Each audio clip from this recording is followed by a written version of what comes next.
Mon beau-fils n'arrêtait pas de me traiter de profiteuse, même si c'est moi qui soutiens son père et paie pour tout. J'ai 42 ans, je suis mariée à Henri, 45 ans, depuis 4 ans. Il a un fils de 19 ans, Lévi, d'un précédent mariage.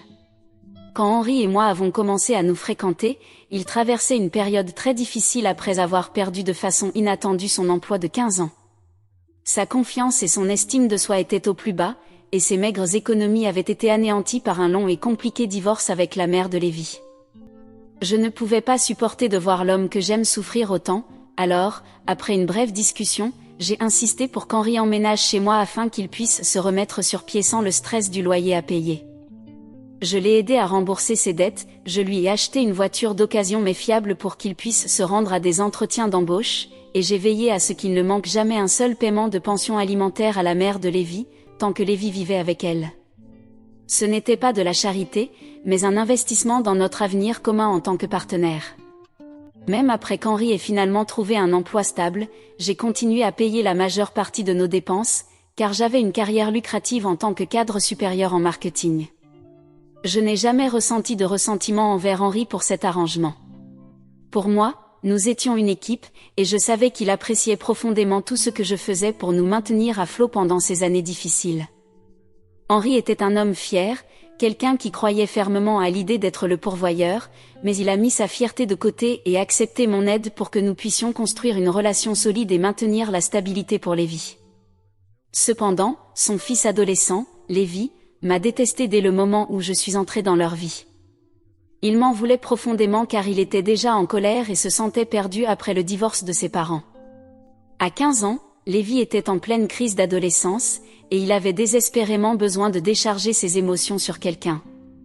Je suis devenue cette cible, la briseuse de ménage qu'il accusait de vouloir remplacer sa mère et la profiteuse qu'il était convaincu d'avoir piégé son père. Au début, ce n'était pas si terrible, car il ne venait que les week-ends. Mais quand Lévi a eu 17 ans, sa mère a déménagé en Jamaïque pour vivre avec sa famille, et Lévi a catégoriquement refusé de la suivre. Il avait une vision très déformée des pays africains, bien qu'il soit à moitié africain. Henri ne semblait pas s'en soucier, acceptant que son fils ne pouvait pas vivre dans les profondeurs reculées de la Jamaïque. Quand Lévi est venu vivre avec nous, j'ai essayé de lui montrer la beauté de sa culture jamaïcaine, Internet était là pour lui, mais l'ignorance d'Henri a encouragé ce mépris pour le pays d'origine de Lévi me troublait profondément. Lévi, cependant, a interprété mon intérêt pour la Jamaïque comme une tentative de le faire partir. Je jure que ce n'était pas le cas. Après une grande dispute où il m'a jeté notre dîner chaud au visage, j'ai cessé de mentionner la Jamaïque ou sa mère. Au fil des années, malgré tous mes efforts pour créer un lien avec mon beau-fils, Lévi rejetait violemment chaque tentative de ma part. J'ai appris à cuisiner tous ses plats préférés, je suis allée l'encourager à ses matchs de basket, et j'ai passé d'innombrables heures à l'aider à préparer ses candidatures universitaires. Mais il me repoussait à chaque fois, plus violemment. Tu n'es pas ma mère, t'es juste la nana qui claque le fric de mon père, Lévi me disait avec mépris, ignorant le fait que son père s'en sortait grâce à mon salaire. Henri détestait les conflits, et bien qu'il n'approuvait pas le manque de respect flagrant de Lévi, ses tentatives de discipline se limitaient à un « et, Lévi, sois gentil avec ta belle-mère ». Comme vous pouvez l'imaginer, cela n'a pas eu beaucoup d'effet pour freiner le comportement cruel de son fils. Je pense que toute critique que je faisais à Lévi semblait pour Henri comme un rappel de son propre échec en tant que père pourvoyeur, alors je choisissais mes batailles avec soin, me mordant la langue pour maintenir une paix fragile, même lorsque les offenses de Lévi s'aggravaient. Lorsque Lévi a eu 18 ans et a terminé le lycée, j'ai pensé qu'il était temps qu'il commence à payer un loyer s'il voulait continuer à vivre chez nous, pour être clair, chez moi. Son père était d'accord, et nous lui avons demandé une somme symbolique par rapport au loyer de notre région, mais nous espérions que cela l'aiderait à mûrir en tant qu'adulte. Au lieu de cela, notre demande a été accueillie par une crise de colère, car Lévi a insisté que, puisque la maison était à moi, je devais couvrir toutes ses dépenses pour qu'il puisse rester avec son père. Pour être juste, il travaillait quelques heures par semaine dans un emploi à temps partiel, mais il dépensait tout son salaire dans les derniers jeux vidéo et de la weed.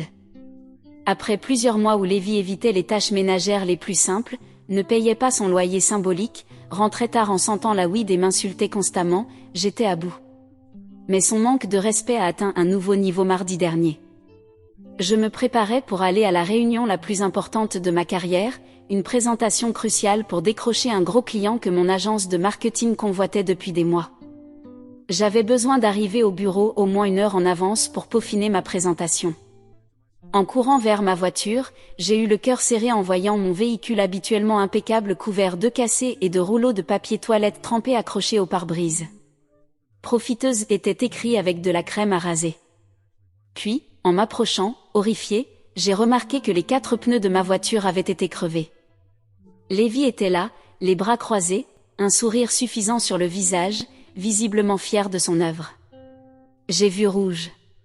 Des années de ressentiment refoulé ont explosé dans un torrent de cris et de colère. Je me suis déchaînée contre Lévi, le traitant de tous les noms d'ingrats, de fainéant et d'enfant gâté. J'étais furieuse de son audace à me manquer de respect alors que je travaillais dur pour financer son mode de vie et garder un toit au-dessus de la tête de son père. J'en avais marre de marcher sur des œufs dans ma propre maison, et il était temps qu'il grandisse et fasse face au monde réel.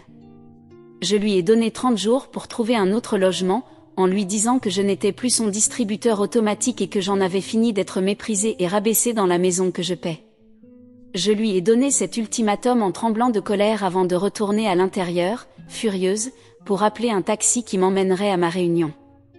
Quand j'ai finalement réussi à me calmer et à arriver à la réunion, j'avais presque 30 minutes de retard et j'étais encore complètement déstabilisée. Ma présentation était médiocre, au mieux, et les clients m'ont regardé froidement et avec scepticisme. Je suis sortie de la réunion sans savoir si j'avais réussi à sauver l'affaire.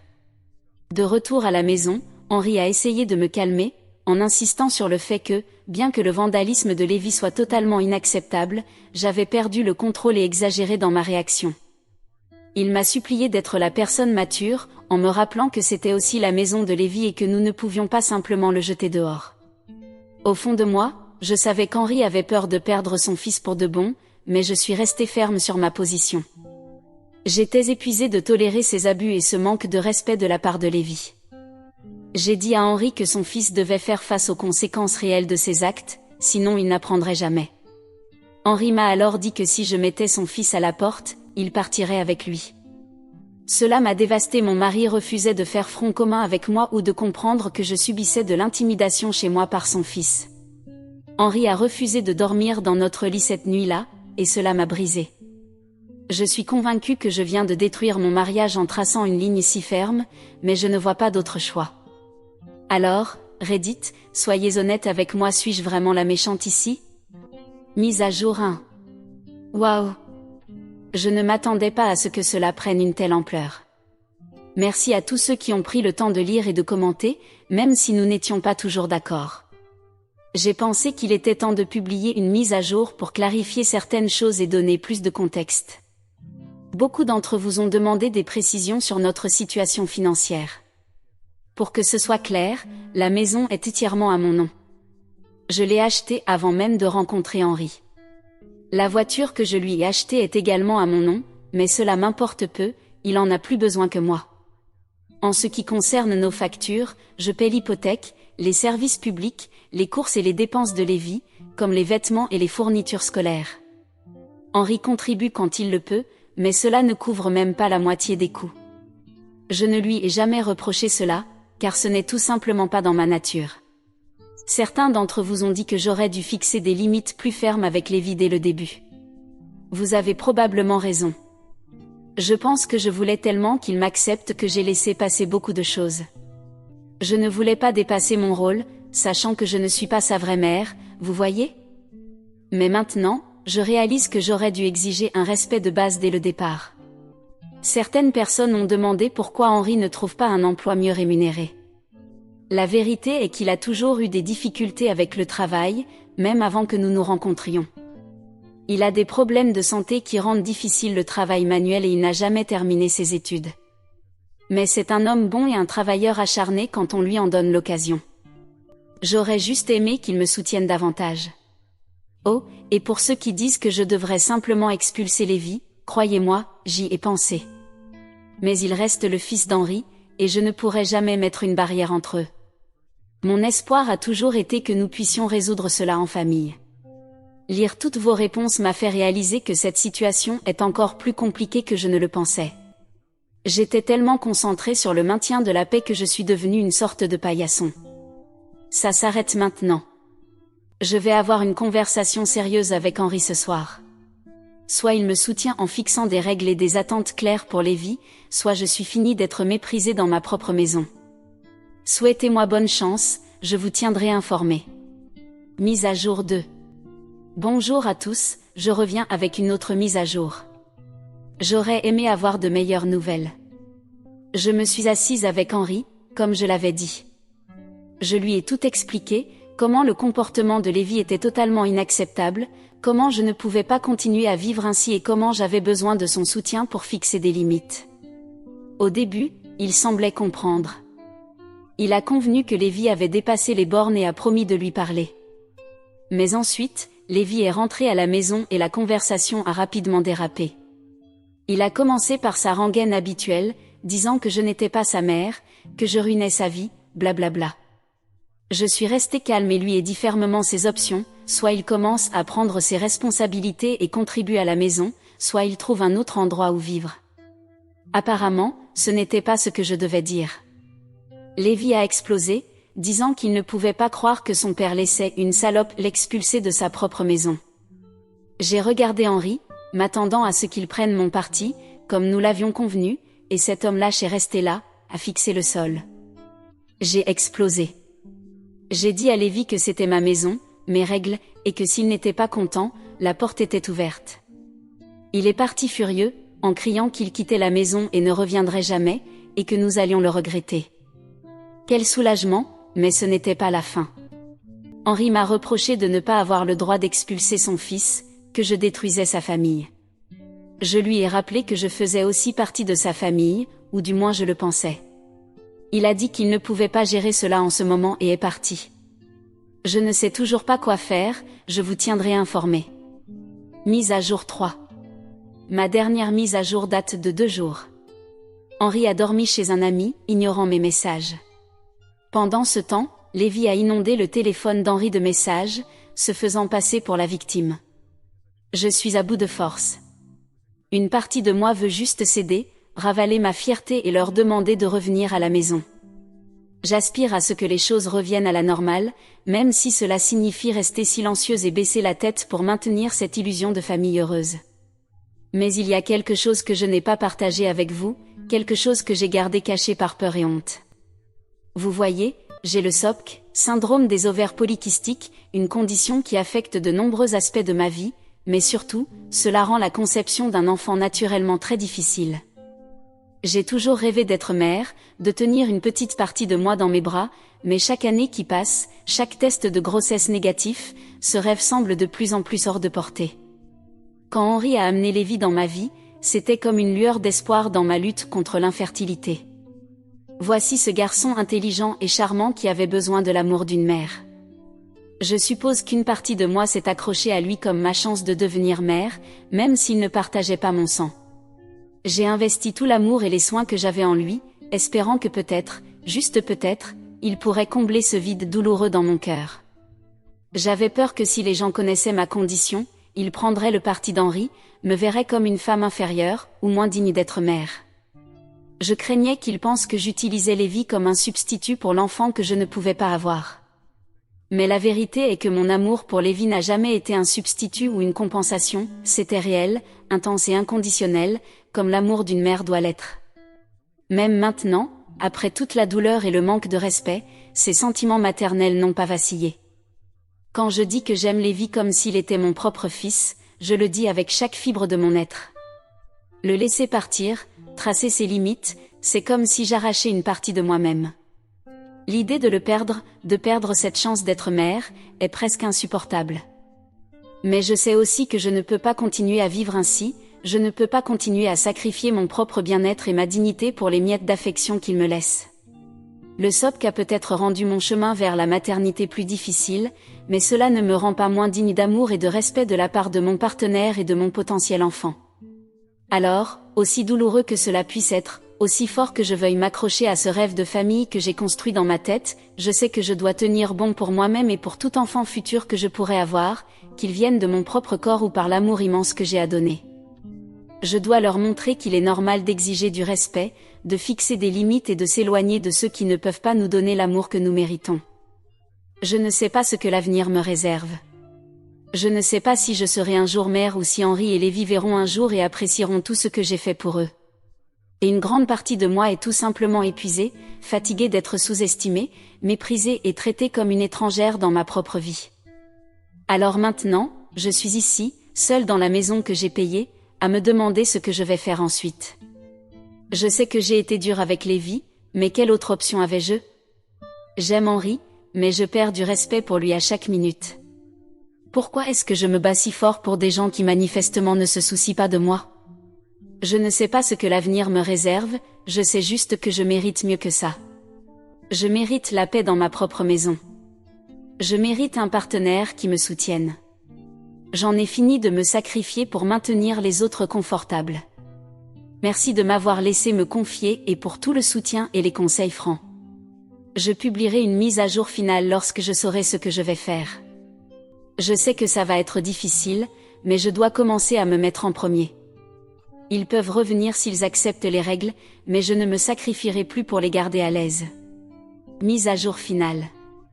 Eh bien, ça a été une sacrée épreuve.